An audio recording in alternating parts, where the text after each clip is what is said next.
So my name is Marina Milner. I'm a prof here. And Professor David Anderson and we are the facilitators of the cohort. So our goal is not to repeat everything that happened, but mostly to answer your questions, okay? We will tell you things, but our goal is that the first session and the second together complement each other. I mean, orientation session. So there is no point repeating things twice. Just I would rather answer your questions. So it's our fourth cohort. We're very proud of that. And that's, as you know, our university in the summer, obviously. That is our plan. And you know our website, correct? You all know how to get there. You all know where the links are. So you're all familiar with it.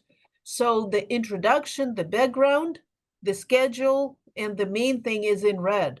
And if everything goes well, we might have a former student from the cohort, also from Victoria, almost like Christina, who will drop in virtually and say a few words. So you can ask Carissa as well. David, if I forget something, please interrupt and just correct me. Again, we're planning to start in September 24. And it is a 2-year and 1 term. It is a part-time. So we keep getting questions, can you be a TA or other things? No, it is not a program for being a TA here on campus. It is a part-time program. So as you will hear, you're not eligible for scholarships for it because you're supposed to be working and do it at a slower pace of 7 terms. You can complete it earlier, but still the payment, as Kelvin will explain, will be split into 7 terms. Now, we are open to educators from all STEM fields. Both David and we are actually physics educators by birth. But we wanted to have people who are science educators in one cohort. We believe that the content focus on STEM is very important. So like other universities, we focused on STEM. So that's our goal. And we have at UBC other cohorts. We have technology, we have math. David, you know what other fields, music, I think they had. But our goal is to studies. Yeah. Oh yeah, of course, social studies, but our focus is STEM education. Now, it's almost like this slide is to say how wonderful we are. But I think we are wonderful. We are a leading university in Canada. We are people who do research internationally. David does research in many countries, Asia, Australia. We're all well published. We all have been educators for years. So in a way, our goal is to attract the best students to have a productive cohort, because as you know, your effectiveness of your teaching depends on the students as much as on the teachers, yeah? So that's why we do all these sessions, to choose the right people, because if we choose the wrong people, not bad, but people who don't fit, who have different goals, nobody wins. So that's our goals. And we are very much focused on STEM. Now, that is our history, as you could see. I'm skipping it because you could hear it in the previous one, okay? That is the history. But I want to go, who is it good for? David, would you like to say a few words? Or you? Yes, so of course, primary market for this particular master's program is, of course, people who are in K-12 education, but that does not preclude people from other kinds of diverse education backgrounds also. We've been quite delighted and surprised about the diversity of people who come into the program and have been accepted into the master's program over the years. I'll give you a couple of wonderful and unique examples. For example, we've had professional educators who work in correctional facilities who are helping inmates get their high school diplomas. And so they felt that this Masters of Science education was a tremendous benefit to them as they were acting as teachers within the correctional centre. So we also have people in work in the informal sectors, so in the museum field, in private sectors, in outdoor education. So although the bread and butter, and probably I would say 85 to 90% of the your colleagues in this program work in K to 12. That's not to the exclusion of other very interesting and relevant professions in education. And I forgot to say that David runs another cohort in museum education. So we do have this as well. And we had students who work in companies who work in education, but they are working in an industry as educators. So we have a variety of people. Now, I just also say that, you know, the fact that we do draw across the spectrum K to 12 is a very powerful part of this program. And so, as you're aware, if you work in a school, whether that's a middle school or a high school or an elementary school or a kindergarten, you tend to associate with those people alone. So you work with secondary school teachers, you work with the elementary school teachers, and there's not a lot of crossover. So one of the strong advantages of this program, we hear it time and time again from our alumni, is the fact that you get to work across the board with your fellow graduate student colleagues who work in different sectors of education, elementary, secondary, post-secondary, and so on. And this adds to a tremendous richness of the learning experiences. And not only that, because we draw from multiple science backgrounds, so people come in with backgrounds in physics, people come in with backgrounds in chemistry and biology and earth science and all kinds of disciplines. That mix also is incredibly powerful to make for very rich conversations and learning experiences. And further to that, we draw, because it's an online program, we draw right across the nation. So we've got teachers who work in very remote rural areas, like, you know, way up north in Muffin Island. You wouldn't believe the places that some of our alumni are working and teaching. Very, very little small rural towns that you'd even have trouble finding on a map sometimes. And here they are working with people who work in Metro Vancouver. And to hear the stories of these people working in rural areas and their world as educators, as science educators, mixed with the issues that urban teachers face, once again makes for a tremendous diversity. So one of the hallmarks of this program is this diversity of professional background, which really makes the learning environment immensely rich. And finally, I want to say that it was a huge surprise for me that online programs like ours is much more cohesive. People become friends even more than face-to-face, because teachers who come face-to-face to our classes, after a long teaching day, they have to drive to UBC and they just tired, you know, they finish, they go home. There, it's a totally different mentality. People get to know each other. We had teachers from Saskatchewan, from Quebec, from all kinds of places who even didn't know about each other, but met because, from Victoria, who met because of the program and got to know each other. Okay, that's exactly what we do. And our goal is to make you successful, to enjoy, to make friendship, and maybe some of you, who knows, might decide on a PhD. We don't know.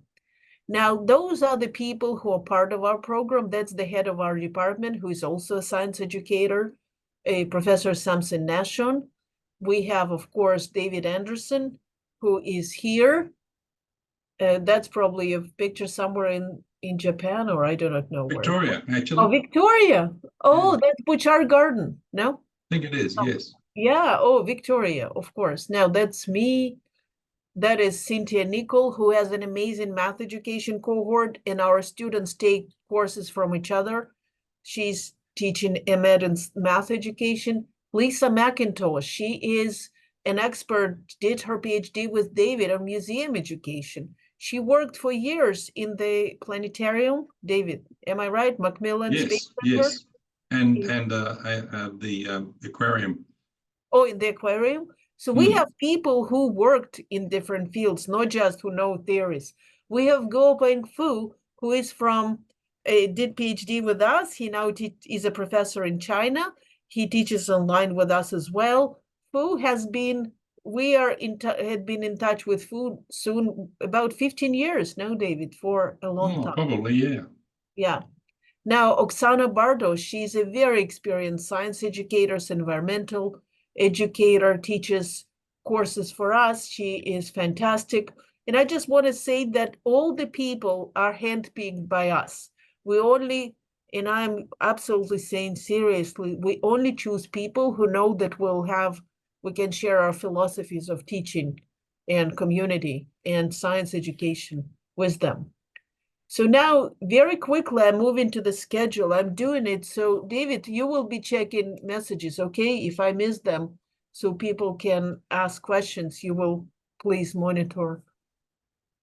So our schedule, and again, this is not a random schedule because the courses are coherent. We talk to each other, we think of how to build it.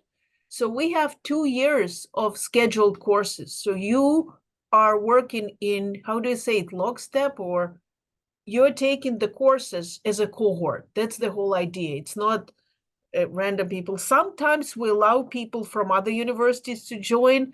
We'll tell you later about the exchange, but you're with your cohort. So the first course, Research in Teaching and Learning in the Sciences, I'll teach it.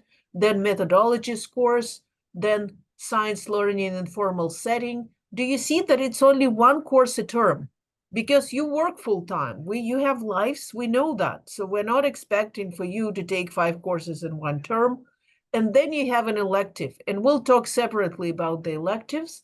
And then the second year, and again, 2 electives. And then the reason we're saying 2.5 years, because some people decide that they will take some of the electives in the last half a year.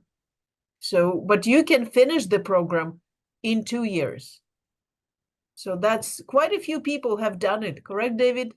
And then Yes. you finish it and you apply for the salary increase right away. So you can do it in 2 years if you feel like you can do it. Okay. Here it is. Would you like David to say it, or do you want me to say it about the electives? Sure. So there's as you saw in the previous slide, there's the opportunity for you to take a couple of electives, and you can do these in lots of places. And so we built this in purposely for you to be either to able to step into some kind of new area that might be tempting and interesting to you. Let's say you're a physics educator. You might want to dabble in some chemistry courses or astronomy courses. We've got many.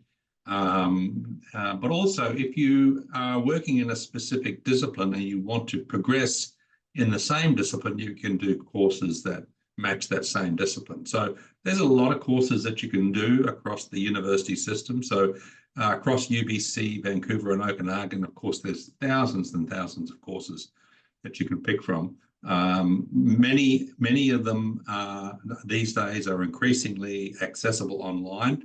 Some are face-to-face. Whether you choose to do it face-to-face or online is entirely up to you.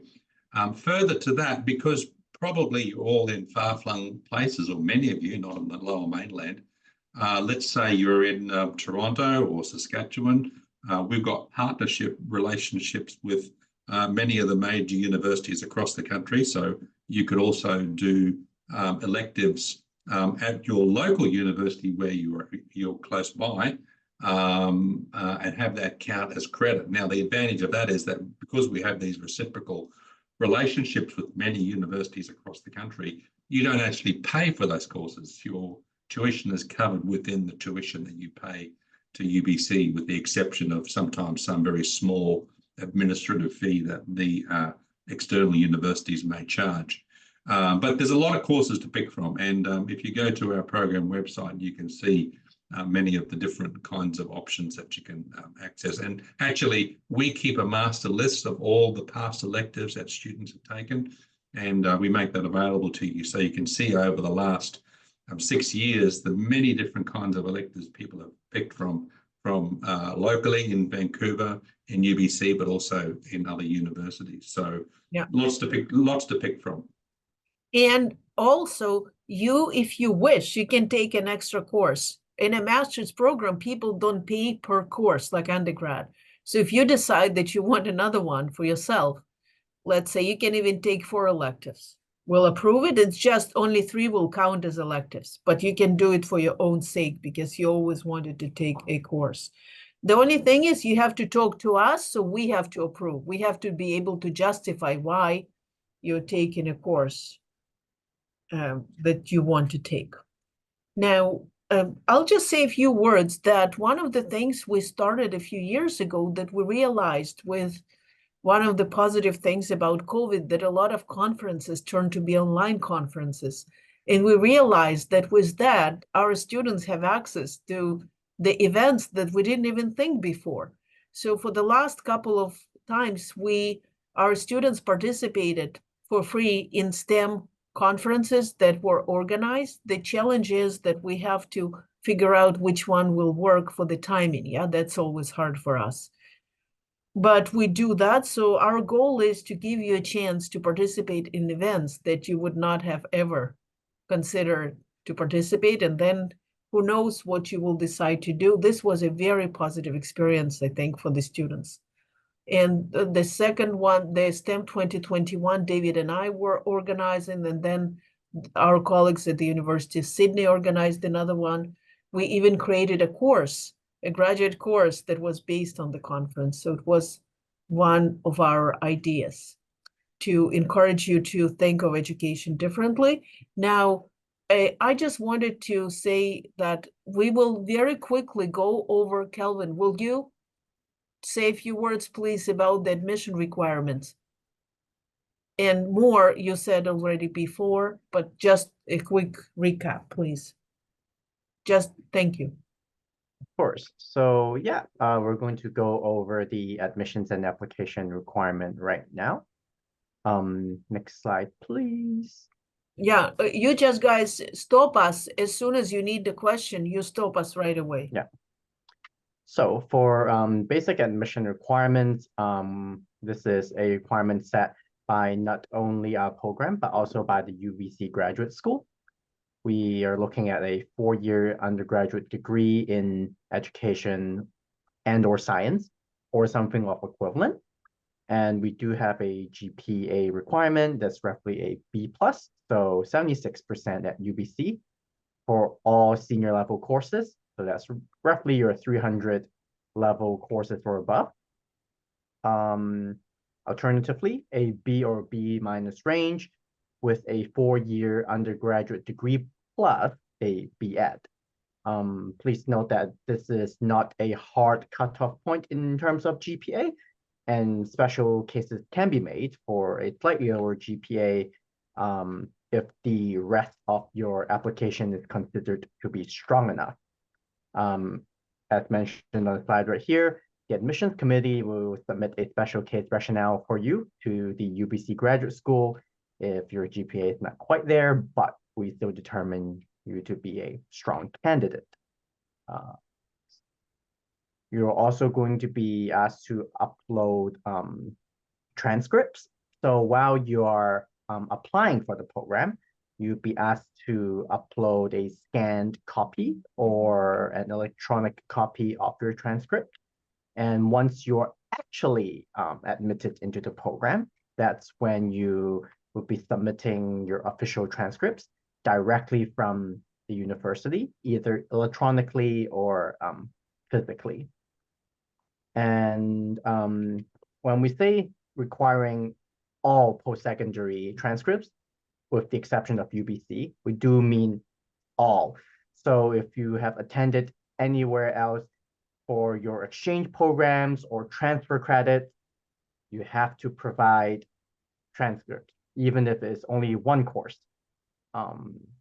We have here a transcript key if your university does not provide your scores out of 100%. Next slide. Yeah. And somebody was emailing me and asking, what do I do in terms of my grades? You can look yourself at your transcript and calculate and see if it's okay. But again, David and I consider every case individually. Additionally, you'll be asked to submit a 2-page statement of intent. This is basically, you outlining your reasons for enrolling into this program, what you hope to achieve, and why you are a good candidate. As mentioned previously, if your GPA is not quite there, your statement of intent is also the opportunity for you to make your case as to why you are still a strong candidate. You're also going to be asked to upload a resume. Please note that this is a resume for the purpose of applying for a graduate program. So there is no need to be concise as compared to when you apply for a professional job or position. There's no need to force yourself to limit to only 1 to 2 pages. You can be as detailed as you want, because this is your chance to highlight all of your achievements and experiences so far. And also, I wanted to ask you, please proofread it carefully, because it makes a very bad impression, you know, when it's a sloppy thing. Proofread it, ask somebody else to look at it, that it looks professional. Yeah. Also, you'll be asked to provide 3 letters of reference. These are your reference and recommendation letters. Usually, we're looking for 1 academic reference and 2 professional references. Professional reference would be folks that have supervised you while you're working or volunteering. And an academic reference would be folks like instructors, professors, and all that. We do recognize... Just 1 sec. Again, we got a question. What if you were a student a number of years ago, yeah? And you cannot ask your professor because they might not remember you. So we have alternatives, yeah, for academic references who might not be your professors from 15 years ago.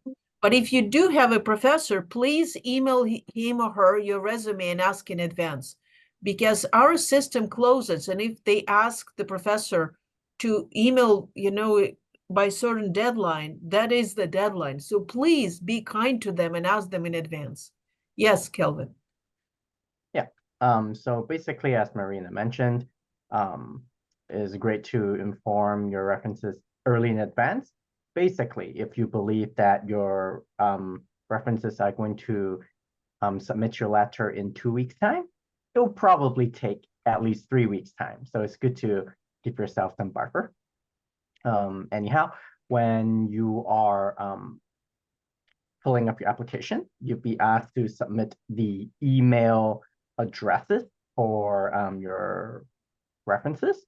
Once you submit your application, your references are going to receive emails with detailed instructions to submit your references electronically. In the event that your references use a free domain email address like Hotmail, Yahoo, or Gmail, basically a non-organization email.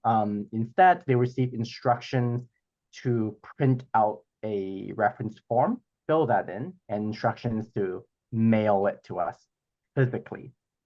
Please note that if that is the case, it's very important for them to sign their names on the seal and flap of the envelope.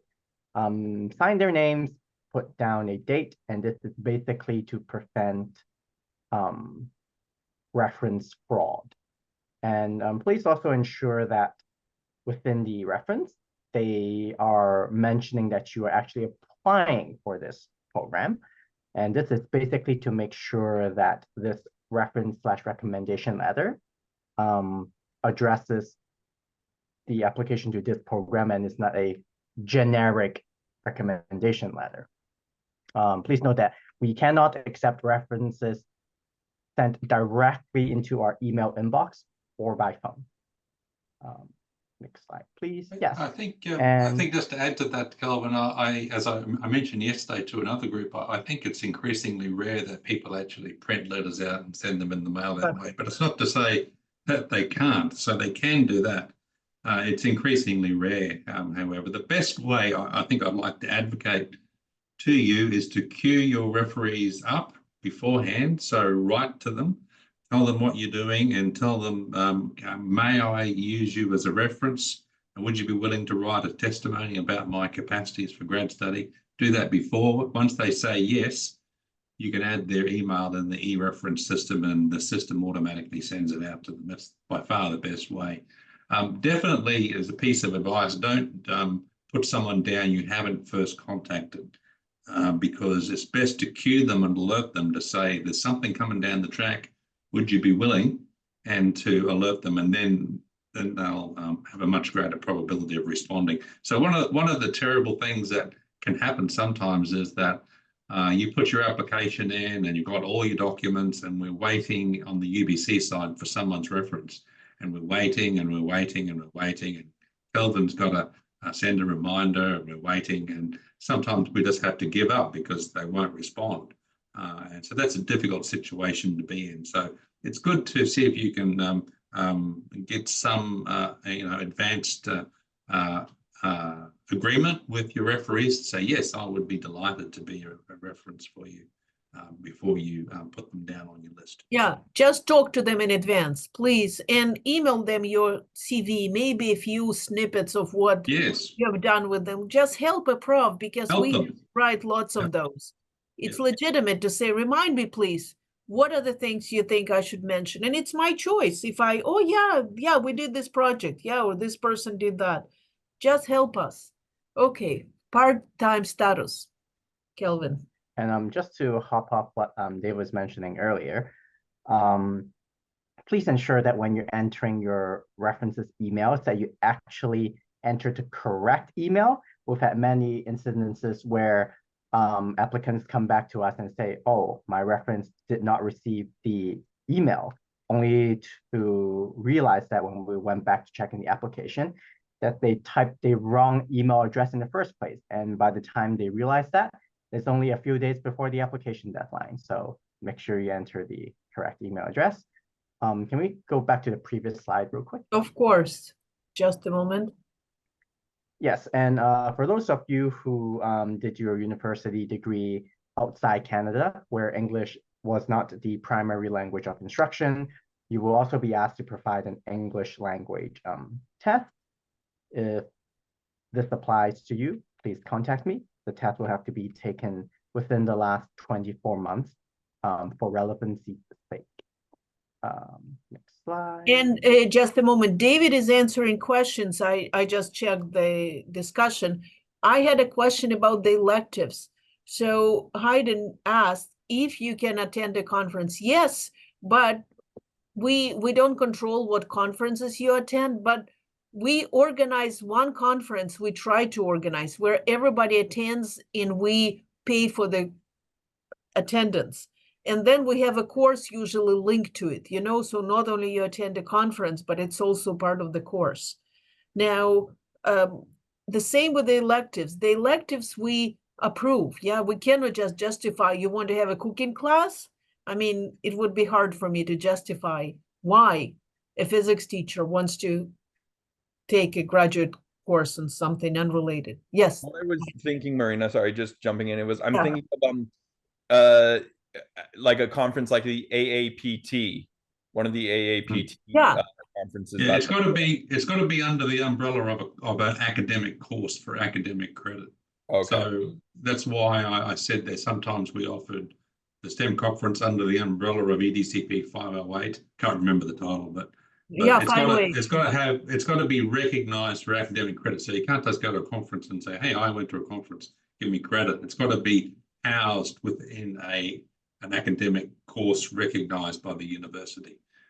And we also have assignments related to it. Yeah, so we design a course that uses this conference as part of the course.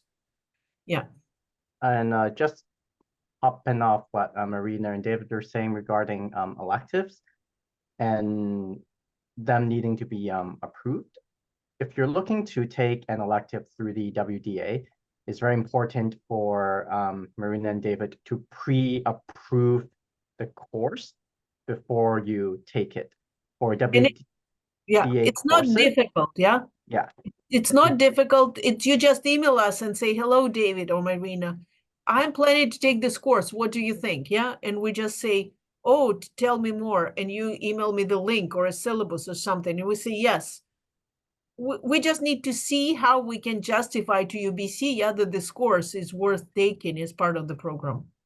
And in terms of the procedure with how UBC grad school process these forms or requests, I'd say, you cannot take a course and then reach back to us and say, oh, I would like to use that as a transfer credit. even if Marina and David thinks that the course content is okay and they approve it, UBC grad school won't approve it simply because the procedure is wrong. You have to get approval first, and then you take the course. If you took the course, paid for it, and then try to get back to UBC grad school and get a tuition waiver because it's under the WDA, they will not allow it. So be prepared.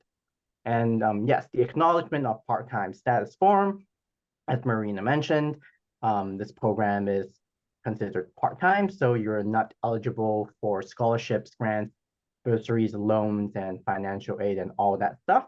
To acknowledge that while you're applying, you'll be asked to download a form, fill it in, and upload it. And just to follow up on that. Because we expect that you're a teacher, yeah, that you're doing it in addition. Yes, granted, nothing is stopping you personally from getting a third party or external source of funding.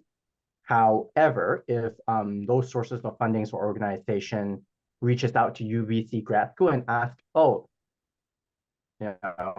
approached us for financial assistance, do you approve? UBC grad school will say no. But some people get it from the school boards, it depends. And that is a separate matter. Yeah. And yes, regarding how you're applying to the program, you apply at grad.ubc.ca/apply/online. If you have a UBC student ID, please use it in the application. In a case where you have an existing UBC ID, you don't use it and you submit an application, you end up with 2 student IDs. And that causes a big confusion in the system. And when you try to log in back in to check up on your application, there will be an error, which will take quite some time for IT to sort out. So if you are a UBC student, use your student ID. When you're applying, select SCE4 for Master of Education, Science Education Professional Cohort, September 2024 start. It's very important to select the right program. We have instances before where after submitting everything, folks realized that they did not actually submit the right application. The deadline for the application is March 25th, 2024. So you can start applying right now. In terms of the tuition, there is a difference between domestic and international students as listed right here. Domestic students would be folks who are Canadian permanent residents or Canadian citizens, and international students would be everyone else. The tuition is paid in 7 separate installments. So that is one for each of your 7 terms in the program. And you'll be paying your tuition at the beginning of each term, which are September, January, and May. As Marina mentioned earlier, tuition is charged as a whole program fee and not on a per credit basis. So in the event that if for some reason before entering this program, you did some graduate level courses and then you transfer them and David and Marina approve them, even if you end up taking less courses while you're at UBC, this does not mean you're paying any less. You'll be paying the same amount of tuition. The university. But also if you take, but also if you decide to take an additional course for yourself, we won't pay more, yeah? It's not per course. Yeah. Yep. The university reserves the right to increase fees every year. It would not exceed 2 to 3%. And if there is a fee increase, it will be announced at the beginning of each school year. Next slide, please. On top of tuition fees, there are student fees that vary from term to term. And the amount is roughly $800 to $900 depending. However, there are ways to decrease this amount. For example, you can opt out of the health and dental fee if you have your own coverage. So that would save you roughly $300-ish. And the other one is the UPass fee. For those of you who do not live within Metro Vancouver, UPass is the local transit pass. And if you opt out of that, you would be saving yourself roughly $150-ish per term. Please note that these amounts are just an average, and the exact amount is on the UBC calendar. So yeah, for any additional questions that you might have after this info session, for any program content and structure and schedule related questions, you can reach out to either David or Marina. And any admissions and application questions you have, you can send it my way at pdce.educ@ubc.ca. Also, please note that all the admissions and application information that I've just covered, they are all found on the program website, which I already linked in chat earlier. So yeah, if you folks have any additional questions of any kind, the floor is open. So our Thanks, goal Kelvin. now, So just before we move on to questions, and I see there's a couple in the chat there, which I'll address momentarily from Simon and Madison. We've got a UBC Science, Master of Science Education alumni with us by the name of Carissa Mitchell. Carissa, are you there? There she is. So Carissa is someone who has walked the path that you're thinking about embarking on, and it's always good to hear from somebody who's been up the mountain and can tell you what the path is like. So I'm just wondering if Carissa, you wouldn't mind just sharing for a few moments about your experiences as a student having completed the program, some of the things that you would stand back and sort of give our potential colleagues some advice about, encourage them about the doability of the program and so on. So please just share. thank you for coming. Absolutely. Thanks, David and Marina. I was in cohort number 2, which started in September of 2020. So that was already an interesting time. When I had applied in January 2020 by the deadline, COVID wasn't even on the horizon yet. So I applied, everything got swamped, and then got the letter in the mail about the same time as my grade 12s were, congratulations, you're going to university in the fall. And it did make for some interesting perspectives. Overall, for the program, one of the things that I found really valuable, because at that point in time, it had been 15 years since I had done my my degree and my certification, it was really nice to have that opportunity to sit down and look at what are the new developments in teaching and learning in the sciences. It's not something we necessarily come across on regular professional development days, which might be more focused to how do we get kids reading better in the classroom or indigenizing content, things like that. This was really taking a step back and looking at the overview of how science curriculum has evolved. What are best practices now? What is the research behind that? And what are the perspectives on the current trends? Where have we been? Where are we going? And being able to take that step back and have an opportunity to work in a long-term way, not just I'm immersed one day in a Pro D workshop, but day after day for a consecutive amount of time. It was really nice to have that dedicated opportunity to work on my practice. Often as an educator, I find I get bogged down just in my practice on a day-to-day aspect. How am I going to get through tomorrow? And this really gave an opportunity to step back and look at it from the big picture and say, what am I doing in the classroom? Are there better ways I could be doing it? Actually, some things that I'm doing are still great in the classroom. And that was really useful. Some of the courses were more of that background theory piece, but other courses were really focused on creating materials that we could implement in our own classroom. And it was nice to have that in parallel with the reasoning behind why these are the current best practices and how we've arrived at these ideas, because those are the same ideas that are running behind the scenes to shape curriculum. And we don't always get to come in contact with that in the classroom when we're on the front lines. Some of the things I've been doing with that right now is we're developing a marine STEM cohort at my school with biology and chemistry linked together. And I was able, through my electives, to really focus on a bunch of environmental education courses. And I'm being able to utilize that to develop all the materials and the perspectives that we're taking with this course. We tried to float it for a number of years. And part of the reason my colleague and I were finally able to get it off the ground was because I finally had those 3 letters to put behind my name, and I was able to back it up with references and current papers and say, hey, here's trends, here's why it's a great idea. And that was enough to be able to convince, you know, the upper levels, the powers that be, that this would be a really valuable thing for students in my area at this time.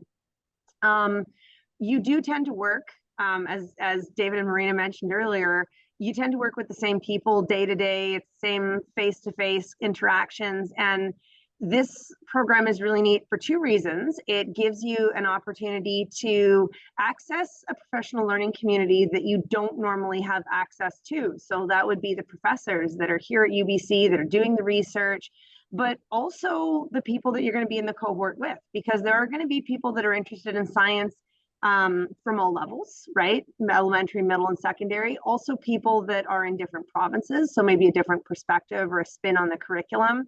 And just different focuses. Are we looking at general science? Are you looking specifically at chemistry or physics or biology? And it enables you to develop and expand that professional learning network of colleagues that have, in some cases, similar interests. But again, being exposed to those diverse interests, it really lets you broaden your perspective. And from the point of view of what do we do in elementary school? How does that translate into middle school? How does that explain what I'm seeing in a secondary classroom? That's a really unique, both up and down and crossway spectrum that you don't always get on a day-to-day or month-to-month practice and the professional development that might be offered in your district. So I really enjoyed that aspect of the program. One of the reasons I chose to specifically do this one as an online program was because it offered me the benefit of being able to do a lot of the reading and the work where and when it fit within my daily schedule. I could do some in my prep time. I could block off time on Tuesdays and Thursdays when my kid's at a soccer practice and I'm just sitting there for a little bit and read a paper. And there's 0 commute involved, which I love. I wouldn't have been able to do this otherwise. I'm in Victoria, it's in UBC. And the year that we did it, we had people who were not only all across Canada, we had somebody who was joining us from New Zealand. We had another person that, due to the way COVID began in the beginning, joined us from overseas until they could get home. But we also had somebody that was actually doing their delayed year where you can do almost like a sabbatical year, and you take the 80% of your salary for the 4 years, and then you take a year off and you get that salary that you've saved back. And he traveled to Japan with his family and was able to continue to do the program from there, and really had some interesting perspectives while his kids were in the Japanese system, and so was able to bring that back into some of our courses. So you never know what you're going to get, but it's definitely going to give you a bigger picture than you had before. My own kids were 9 to 12 while I was doing it, and I worked full time, and with the courses being spread out 1 semester at a time, sometimes I was able to fit another elective in here and there, but it was definitely doable. My only thing would be to say, you know, you don't have to be working on the program 24/7. So dedicate your time to it. Say, here's my block of time, here's my block of time. For me, that was Tuesday and Thursday evenings. I'd spend an hour or 2 on it, and then a chunk of time on Sunday afternoons. And other people worked it into their schedule in other ways. I had, like, one of the colleagues that was there, she was only half time, so she would work on it in the mornings and then she'd do her teaching in the afternoons. So it really is flexible that way, finding that balance between feeling tethered 24/7 and being able to take a step back, go do your work, and then just come fresh to it and say, okay, I'm going to focus on this. What am I going to focus on today? And that was really nice, because with all the different pieces that are put together through the program and the flexibility in the electives that you can take, you can really deep dive into some aspects that you want to improve in your own practice. You can focus on what's going to work in your classroom for some of the activities that you're going to develop. And really the overall takeaway, I think, that I had from it is you're going to get out of it what you put into it. those connections that you want to build with people. You know, we've still got a group chat that runs. It's been 4 years since we met, some of us, and we are 2 years since we're done, and our group chat's still running when something pops up or we share a resource. So that's really neat too, that it's going to offer you that longitudinal connection to colleagues. Colleagues in different places, and that's just something that you're not necessarily going to find in your everyday practice. So I really found it valuable. UVic right here down the road offers a similar program in person, but you have to be there for 4 hours every Thursday night and for 4 hours on Saturday afternoons. And that means, like, even from where I am, it would be an hour and a half commute there and an hour and a half commute back or an hour and a half there and a half hour back at that time of night. I'd be spending 2 hours twice a week driving. This online program was fantastic. Is there anything else you'd like me to speak to there? Thank you, Carissa. It's perfect. While you were talking, I put the schedule back so you can see. It's all on the website. You can see the diversity of courses. Yeah, environmental education, technology. But it's all around science education. That was our goal. Of course, we had methods courses to learn how to read statistics and how to understand qualitative research. But we always had our how do you say it, eyes on the goal of science education. We always focused on that. I noticed if you have, David, do you see other questions? Yes, let me just quickly address those, and then we'll come back to Carissa. Thank you for your comments. If you have any questions for her or any of us, but I just see Simon's been waiting patiently here for me to answer his question, and he's talking about opportunities to look at STEAM education, or the combination of the arts. Look, there are many ways in which you could integrate this throughout your program. So we all have some particular interests, and I'm sure Carissa would agree with me. The assignment work is not so prescriptive that you can't invest your energies in things that you have passions about. So whatever it is that you have a particular interest in, you can tweak the focus of your assessment activities across these courses that you see in front of you with particular emphases. We don't actually offer a specific course in STEAM education, but that's not to say that they're not out there. Carissa's probably got a much broader appreciation of to what was out there in terms of the electives. I haven't seen STEAM education come up in the title of the approved electives that I've seen, but it's not to say that some universities may not, in fact, offer that as a specific elective course that you might be able to pursue. Did you see anything, Carissa, along that line? The most common ones that I see that really branch out in interesting directions like that are the summer institutes, which count as an elective, and they run at UBCO and they run through you folks, but they also run through some of the other institutions that you mentioned with the Western Dean's perspective. And looking at those, like those change from year to year. So there's always different and interesting options there. I know that they do have a lot of integrated ideas that come up. But like you said, you could take an extra course, and if there was something that seemed to fit the bill with that as one of the electives, it's something that you would be able to do as part of the program for no extra charge, as long as you could get it online, or perhaps be able to work with the local institution through the Western Dean's Agreement wherever you're located and do some type of an art class there. I do remember seeing one, it was before I had started at UBC, but I saw one that was looking at, for example, the chemistry of ceramic art, and it was being run through UVic here in the summer. And it was just a short 4-week program, but it was really digging into, like, what is the chemistry of different glazes? How does that work? With a view that you could pair up with a local art teacher at your school and bring it into the classroom. I think it was actually taught by an art teacher in one of the neighboring districts. So there might be things like that as well. Something like that, it's not too out there. It would be something you'd have to look for. And just what Carissa said, just because Carissa, you always speak so fast because you know so much and you want to give it all away. But Carissa just said something really important. Summer institutes at UBC, and usually we have quite a lot. You come for an intensive, let's say 2 or 3 weeks, and then it's your course. Yeah, you meet people from all over Canada. Usually I would say most people are Canadians and most are BC, but they come and they interact, and you can learn. We had courses on AI, using different technologies, using this, using that. Very interesting summer institutes. So there are lots of opportunities. I think the biggest thing is to think carefully how to balance your life when you do that.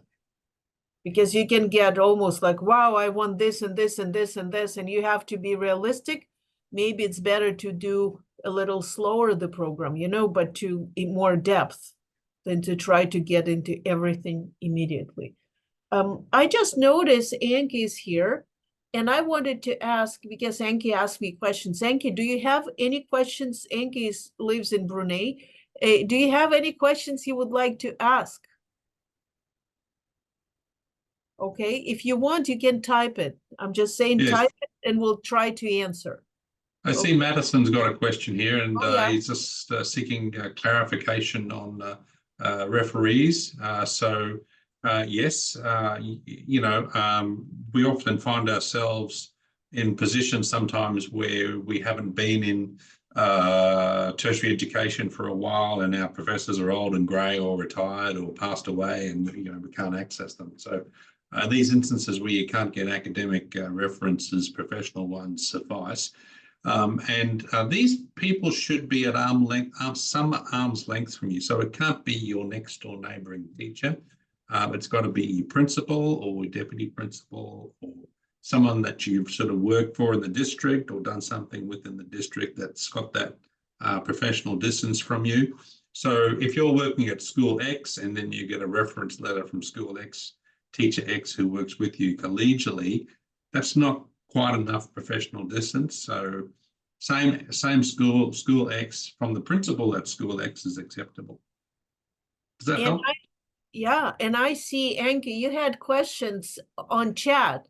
Are there any school attachment needed to complete this degree? I'm not sure what it means, a school attachment. If you are asking, do you need to be a practicing teacher to complete a degree? No, we're not checking if you're a practicing teacher and what country you're in. We are hoping you're an educator, because if you're not an educator or not a STEM teacher, what's the point of being here? Being in Brunei, like science teacher is the science teacher. Yeah, we have people from all over. Question number 2, elective courses we just discussed today. So I know, Anki, you came late. Please watch the recording. We explain how to do it. Elective courses are, we explain how to choose them. Number 3, the educational conferences. All of whatever we are organizing would be online, because we don't expect people to come. Yeah, you have options of coming, but all the conferences, when we organize them, we expect them to be virtual. And how the assessment done, it's all done depending on the course. Carissa, would you like to say about the number 4? How are the assessments done? Marina, can you just stop the sharing of the screen on that slide? Oh yeah, of course. Excuse me. Let me do that. Stop share. Just a sec. Yep. Is it better now? Yep. Okay, sorry about that. So Carissa, would you be able to explain to share answer to number 4, how the assessment's done? What was your experience with assessment? So assessment through the different courses in the program was quite diverse. For some courses, you actually worked on your academic writing to be able to be a good consumer of academic papers. It helps if you've written an academic paper at least once yourself, just like how we make students draw graphs to better understand reading graphs. For some of them, we were creating a tech resource that our colleagues could use. For some of the courses, we were creating a lesson plan or an entire unit that we could use in our own course, and it came from that, as well as I think it actually also went along with your course, the tech course, Marina. We worked on what makes a good rubric. So we created not just a rubric for emerging, developing, proficient, for scaling your classroom, but how could you make a rubric that would help you identify or justify to admin or to a financial grant why this would be a useful technology to use in your classroom from a teaching perspective.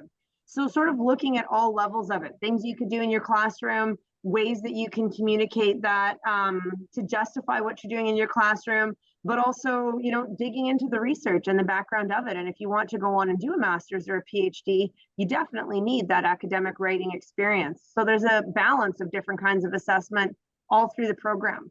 Just a second, Yeah, I shared with you, I use project-based instruction in my courses where there is a project people work on. So that's one of the results where people shared resources they've created.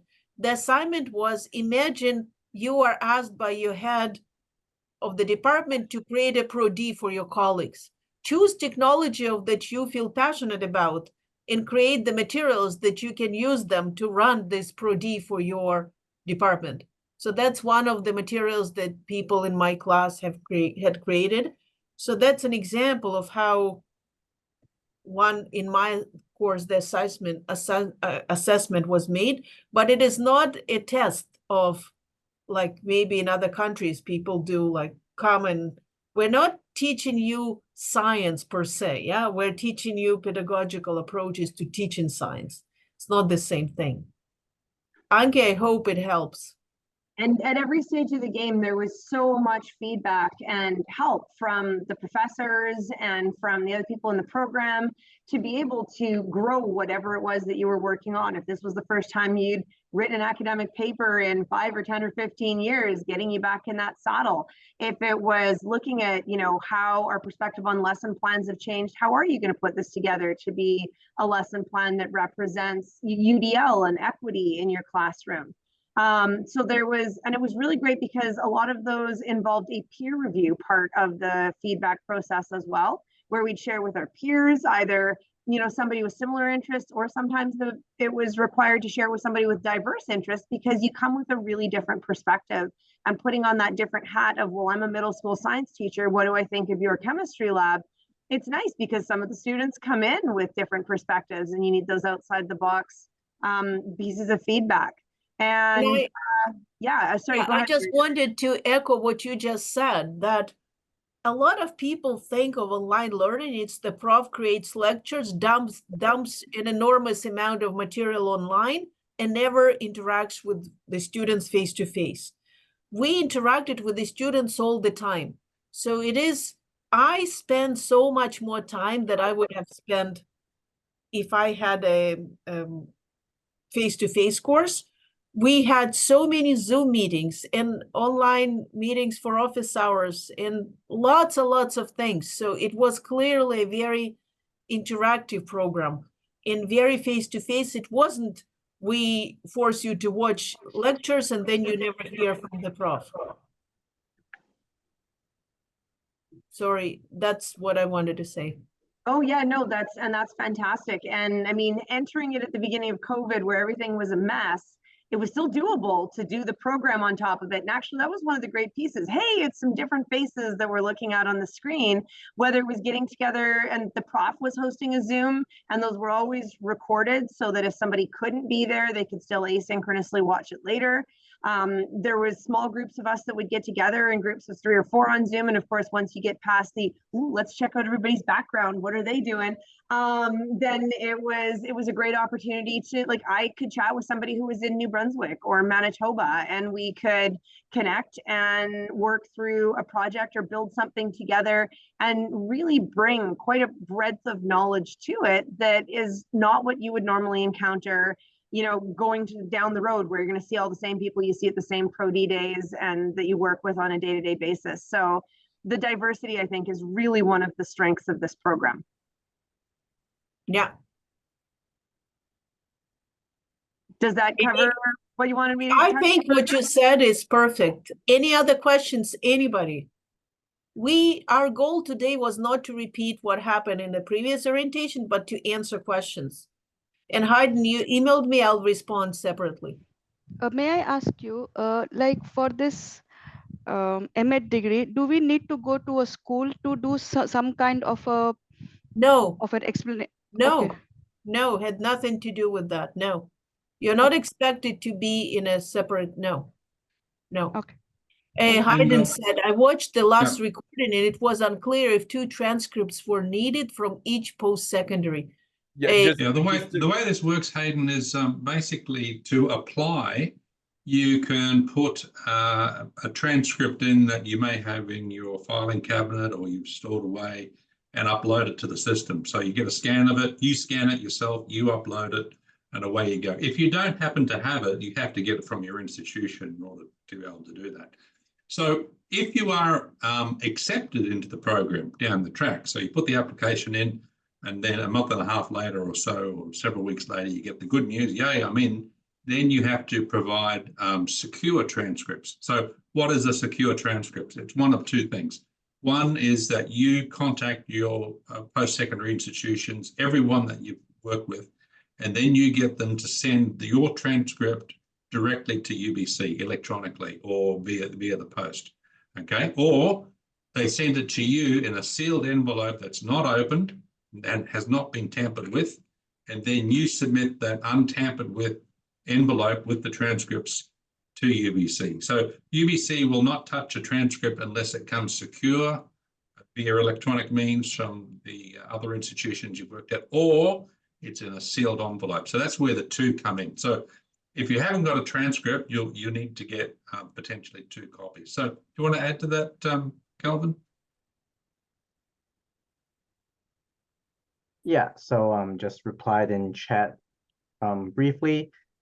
When you're applying, you'd be asked to upload a transcript. So it can be an electronic copy that your school has sent to you, or it can be a physical copy where you're able to scan and upload into the application portal.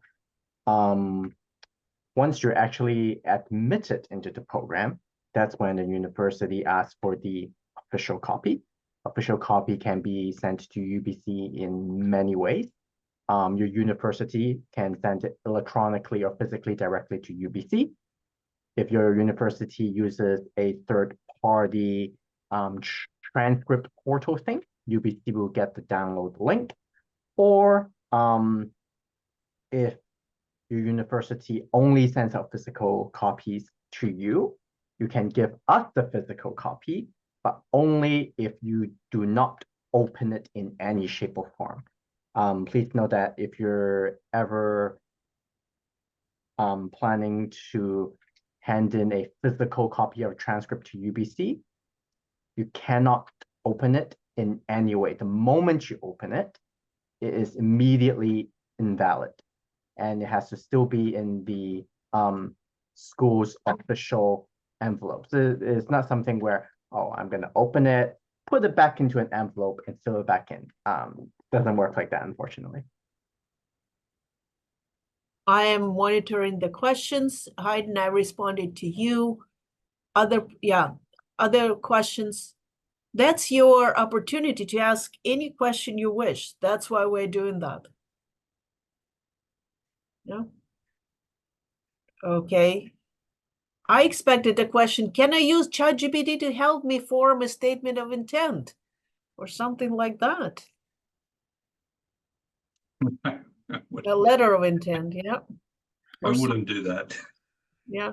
Oh, I use ChatGPT a lot. I think it helps me to clarify my thoughts, but yeah. Anyways, any other questions?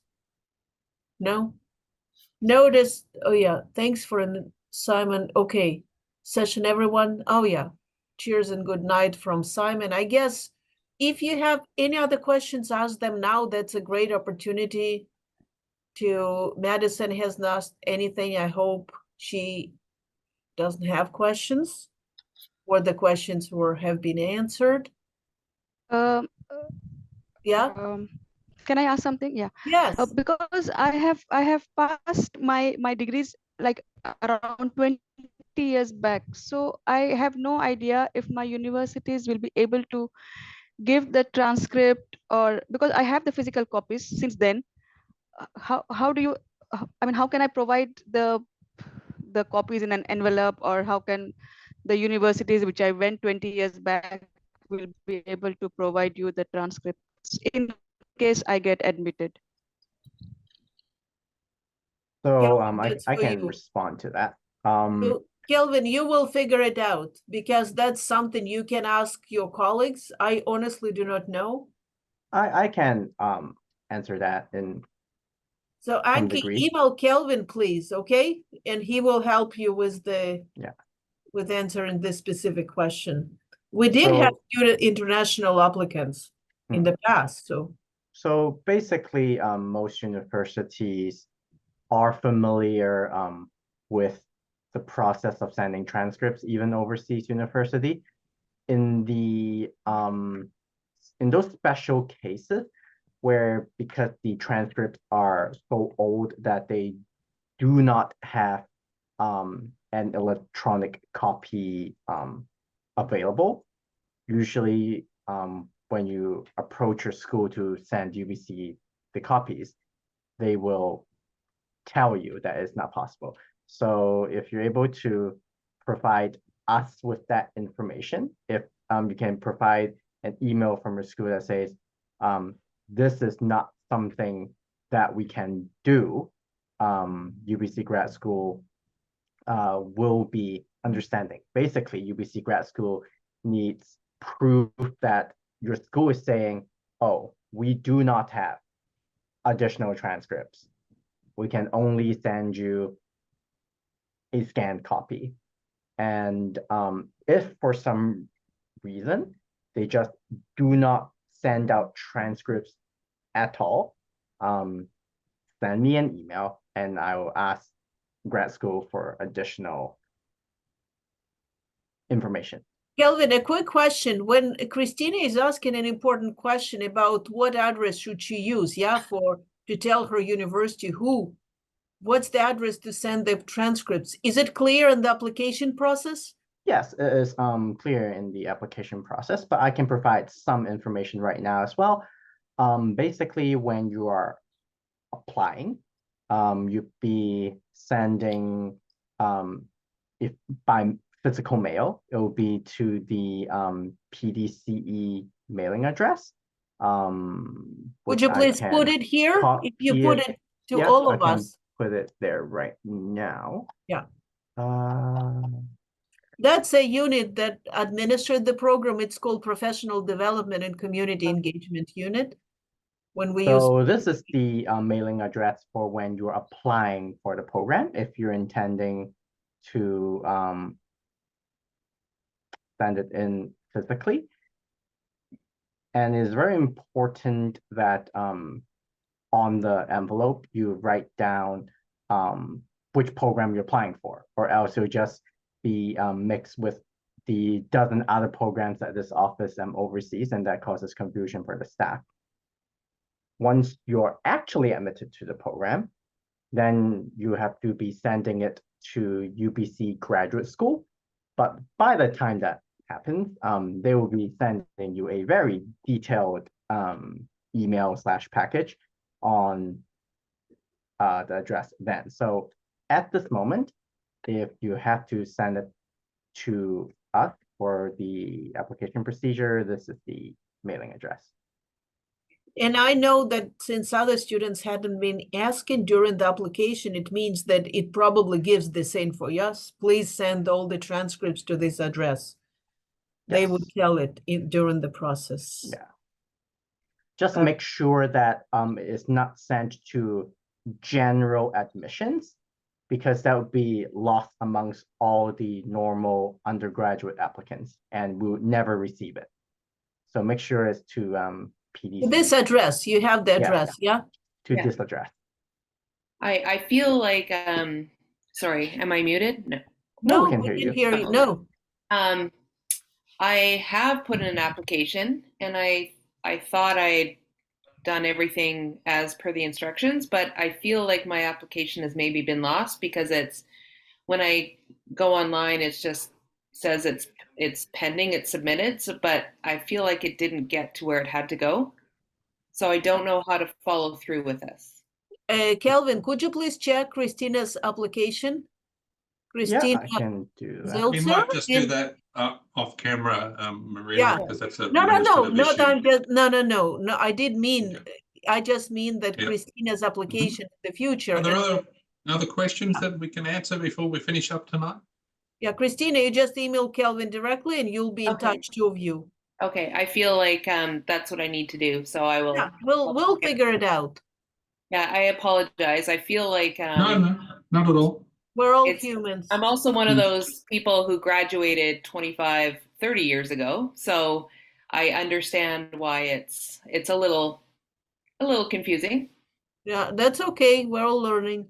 Did Yeah. you pay an Any- application fee? Yes, Okay. I've done all of that, so I All feel like anyway, I'll email you separately. Sure. Yeah, thank you. Now One, I Any- one, any one final- quick last, Yes, quick go ahead. last one from me, please. How is the timetable of the whole thing will be in a week, if you know it now? what we explained that it's only one online course a term, one course, and they're asynchronous. Asynchronous means that there is no specified time. So you can be in Brunei, you can be in Australia, you can be in Canada or in China, nobody cares. You don't do it at specific time, okay? So there is no Okay. timetable. You will create like I think Carissa explained, yeah? We have to create our own work schedule that fits us. Okay. But I want to you. emphasize for all of you that it is not a professional certification, yeah? We're not doing certification to become a teacher in Canada. This is the program for people who do a graduate degree, not to earn a teaching certification. I just want to be very clear that we're not misleading anybody. Any other questions? Okay. Thank you, everybody. It's been an enjoyable and informative session. And thank you, Carissa, for popping in again just to share your perspective as Thank an you, alumni. Carissa, as always. We're looking forward to receiving your applications, and don't hesitate to reach out to Kelvin or Marina or myself for assistance. Yeah, good luck and let us know if you need help. I hope that you can watch the first and the second, rewatch it, because I think we have answered most of the questions, yeah? Enjoy your time, Dave, wherever you are. And for the locals, good night. Thank you.